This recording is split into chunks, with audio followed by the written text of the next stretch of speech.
All right, what's up, everybody? Shadow Scout 0013 here reporting in with some more Legion news. So, we've got Maul. We've now got the Shadow Collective Maul coming in. Um, we've got his command card. And we'll go ahead and talk about it. So, basically, let's just look at it. He's an operative at the moment. 6 health, 3 courage, rolls a red dice for defense.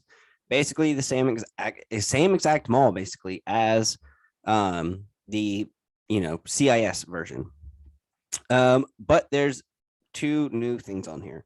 Allies of convenience. So your army may include one additional mercenary unit of any rank, which is pretty cool because it looks like you can have an additional one and have one more. Even though it's going to count towards points, you can still have another one just in case you wanted, I guess, more core mercenary stuff. And you can issue orders to friendly mercenary units regardless of affiliation. So he's basically the commander of every Shadow Collective person, which is pretty cool. This artwork of Maul looks a little weird in my opinion. I mean, it's okay. It looks like his forehead's a little more elongated than normal. I don't know, but cool artwork stuff. Still has deflect, still jump 1, immune to pierce as well. Juyo mastery is still there, and then wound 1. So basically, the first time that you enter play, you have to suffer a wound. So basically, going ahead and activating Juyo mastery, giving him 3 actions at the start, regardless. And then let's see. I was really trying to think. He's got the same Saber, 4 red, 4 white, impact 2, pierce 2. He's got 2 slots for force upgrades, a command upgrade, which is pretty cool, and then a training and an extra weapons slot. So basically, we're getting a new card, up close and personal. It's a training slot. It's 5 points, and after you perform a ranged attack at range 1 to 2, you gain a dodge. It's got Sabine on there. I think Sabine's pretty cool, and I think they're these cards are also really, really great for rebels, or anyone with nimble. And I mean, I feel like they're coming out with so many upgrade cards with dodges. Gain a dodge, keep a dodge. Here's a dodge to keep on, the card. So they've got lots of ways to basically cancel some hits as much as possible. After you perform a range attack, at range 1 to 2. I don't know if you'd want to really put this on. They're giving it to basically Maul, because obviously you're going to be performing attacks all the time with melee characters. And with the melee characters, or having this on melee characters, including every force user, it's going to help a lot. It's going to give them those extra dodges. So basically, Anakin, let's see, Commander Vader, Operative Vader. I don't know. I think Dooku maybe, and then obviously Maul. So basically, you can gain another dodge after you perform an attack. So it's almost kind of like Yoda's, mastery. After he performs an attack, he gains a dodge, or defends against an attack, he gains a dodge. I'm not exactly sure, but yeah, I think this is going to be a phenomenal card because it's consistently giving you a dodge after every round, basically. So after you perform an attack, you're going to get a dodge. I think that's fantastic. It's much better than the prepared supplies where you're just getting a dodge once. This one's going to be consistently generating one. So that's great because you're going to need one to be able to stay alive as long as possible in melee. And I think that's a really good upgrade. Now we've got the Dark Saber. And what the Dark Saber is, instead of 5 black, which I think it is when Sabine has it, this is 6 black, and surging to crit. And you've basically, when you get, it's Maul only, and he's gonna make him a commander when you give him the Dark Saber and surge to crit, along with cunning. So now he's gonna be able to, if you tie, whenever you play one of Maul's command cards, you're going to be able to go first no matter what. You don't have to roll off. So that's awesome. And then melee and range. So it looks like if you have saber throw, I think that you would be able to throw the dark saber,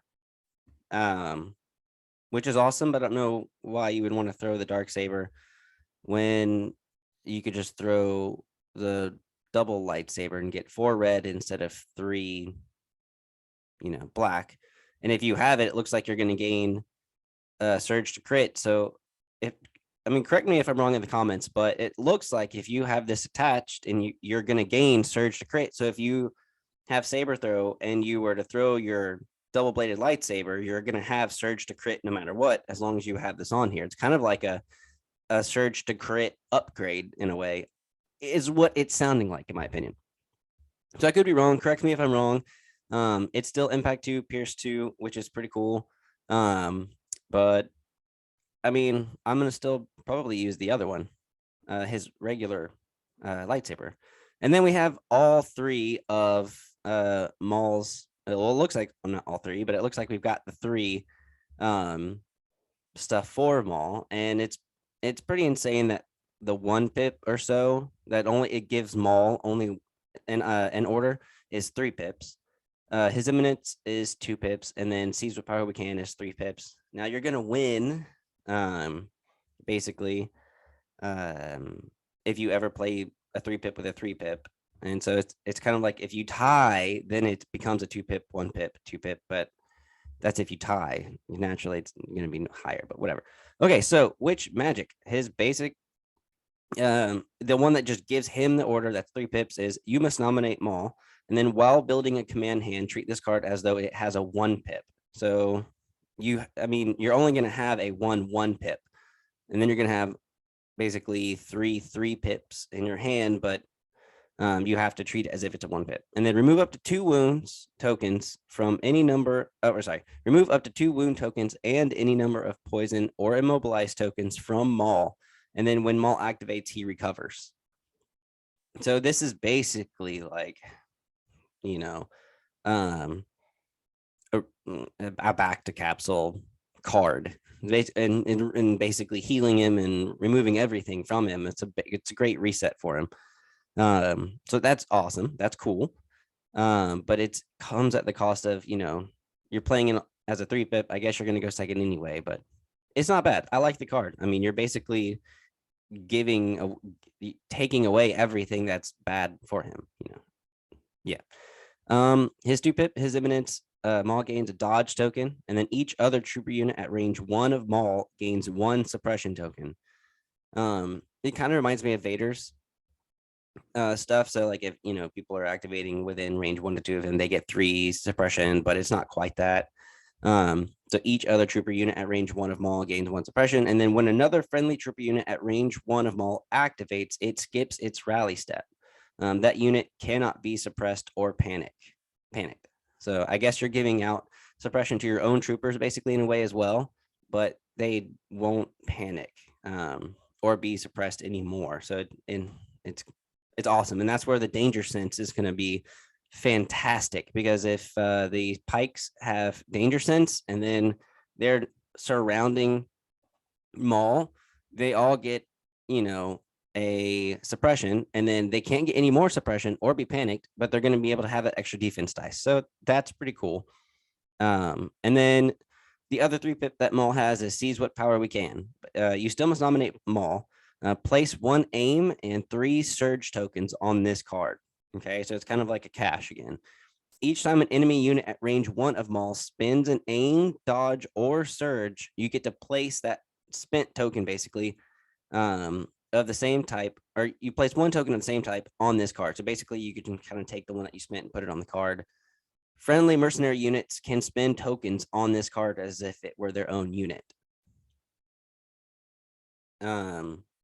So if you do have a cluster of people around Maul and they kind of go first, and then they use their spent, aims, dodges, and surges, they can probably put it on that card, and then everyone else that's not really around him will benefit from that. I mean, it's not like the people next to him wouldn't benefit from it, but at least the people who are further away can, still do a bunch and get those tokens, because it doesn't really say how far away the other mercenary units have to be that can spin that card. So say that you had Maul and 2 other units use an aim. You've got like 4 aims because you've already started with 1 on here, and then 3 surges, and then everyone else in the army can just spin those. It doesn't matter where they are, it looks like. So that's pretty cool. That's pretty awesome. So it looks like this is going to be a pretty great, you know, battle force. I feel like, in my opinion, it's like a 7.7, maybe an 8 out of 10. We're getting up there. I think those new upgrade cards are pretty cool. I think once Boba Fett and mercenary units start to come out, it's going to go up even more. And then when we figure out what kind of stuff can be involved in the Shadow Collective, how many mercenaries you can have, how many, bounty hunters you can have, all that good stuff. That's what I really meant. It was like the bounty hunters, not the mercenary units, because obviously we're gonna know how much and stuff. But yeah, I think that it's gonna turn out pretty cool. And with the AA5 and stuff being able to be used, getting Maul in there, you don't probably need Maul in the AA5 at all, because he's gonna get 3 actions to begin with because of the wound 1. You're basically gonna start with the Geo Mastery. So I'd probably put the Pikes or someone in there, or the Black Sun with the shotgun. But I think that some melee units would be perfect in there, just to get them little squishier ones. So like the Pikes, because they're white defense dice. But all right, guys, if you liked it, let me know what you think. If you have anything that you want to add or that you are excited about, go ahead and post that below. Definitely subscribe if you haven't already, and I will catch you guys in the next list build. All right, catch you guys later. I'll have to take forever to stop this.